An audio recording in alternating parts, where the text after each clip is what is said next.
आणि सुरुवातीला बातम्या ठाकरे बंधू आणि भाजप संदर्भातल्या। नाशिकमधल्या सभेतून राज ठाकरे यांचा सत्ताधाऱ्यांवर हल्लाबोल। कल्याण डोंबिवलीमध्ये एका प्रभागात 3 जणांना 15 कोटींची ऑफर दिल्याचाही दावा। भाजपला आज पोरं भाड्याने घ्यावी लागतात, राज ठाकरेंची बोचरी टीका। तर निवडणुकांचा दर्जा घसरलाय, बिनविरोध निवडीवरती आता राज ठाकरे यांच्याकडून संताप व्यक्त। नाशिक दत्तक घेतलं पण बाप फिरकलाच नाही। नाशिकच्या सभेतून राज ठाकरेंचा फडणवीसांवर निशाणा।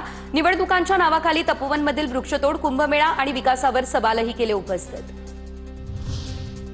अनेक पराभव झाले पण शिवसेना संपलेली नाही। जे राजकारणात आमची पोरं दत्तक घेत आहेत ते शहर काय दत्तक घेणार? नाशिकमधल्या सभेतून उद्धव ठाकरेंचा भाजपवर हल्लाबोल।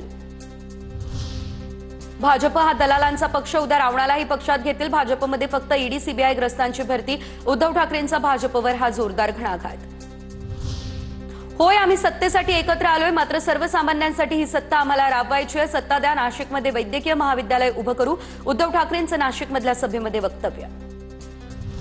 नाशिकातल्या सभेत राज ठाकरेंचा टोला। कॅरम इतका बिघडला, कुणाची सोंगटी कुठे तेच कळत नाही। मराठी आणि हिंदूंमध्ये फडणवीसांनी गफलत करू नये। फडणवीस हिंदू आहेत की नाही ते सांगावं। मुंबईमध्ये हिंदू महापौरवरून उद्धव ठाकरेंचा मुख्यमंत्र्यांना सवाल।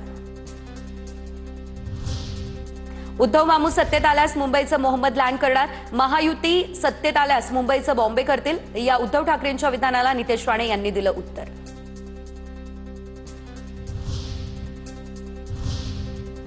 सध्या निवडणुका जवळ आलेल्या आहेत आणि या पार्श्वभूमीवरती जोरदार आरोप प्रत्यारोपही सुरू आहे, पाहूयात। 25 वर्ष मुंबईमध्ये शिवसेनेचा महापौर होता, मुख्यमंत्री पद होतं, त्यावेळेस काय केलं? चंद्रशेखर बावनकुळेंचा ठाकरेंना सवाल। राज ठाकरेंच्या 2000 कोटींच्या आरोपाचे पुरावे काय? चंद्रकांत पाटील यांचा हा निशाणा। भाजपची अवस्था पिंजरा चित्रपटातील मास्तरासारखी, तमाशा बंद करायला गेले आणि आता पुढे तुणतुणं घेऊन उभे आहेत। जयंत पाटलांची भाजपवर टीका। तर जयंत पाटलांची अवस्था कुणी घर देतं का घर, अशी नटसम्राट सारखी चंद्रकांत पाटील यांचा हा पलटवार। नांदेडच्या सभेमध्ये सुनील तटकरे यांचा हल्लाबोल। जिल्ह्याचा विकास झाला नाही, नाव न घेता तटकरेंचा अशोक चव्हाण यांच्यावरती निशाणा।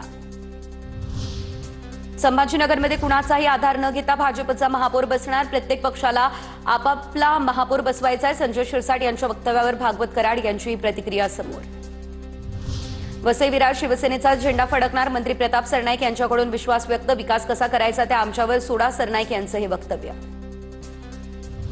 खासदार संजय राऊतांचं मानसिक संतुलन बिघडलंय, सुनील तटकरे यांचा निशाणा। अलीकडच्या काळात राऊतांवर फार मोठी शस्त्रक्रिया झाली, तटकरे म्हणाले।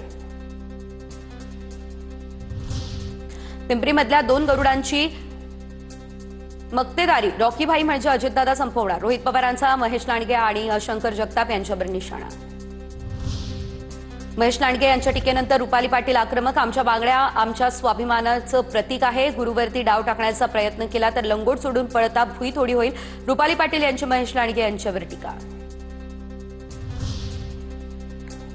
निलेश राणे उमेदवार किशोरी पेडणेकर यांच्या विरोधात कोर्टात जाणार, तर किशोरी पेडणेकरांचा अर्ज बाद होणार। त्यांच्या 2 गुन्ह्यांचा प्रतिज्ञापत्रात उल्लेख नाही, निलेश राणेंचा इशारा। निलेश राणे स्क्रुटिनीच्या वेळेस झोपले होते का? तेव्हा किशोरी पेडणेकर यांच्यावर आक्षेप का घेतला नाही? सचिन आहेर यांचा पलटवार।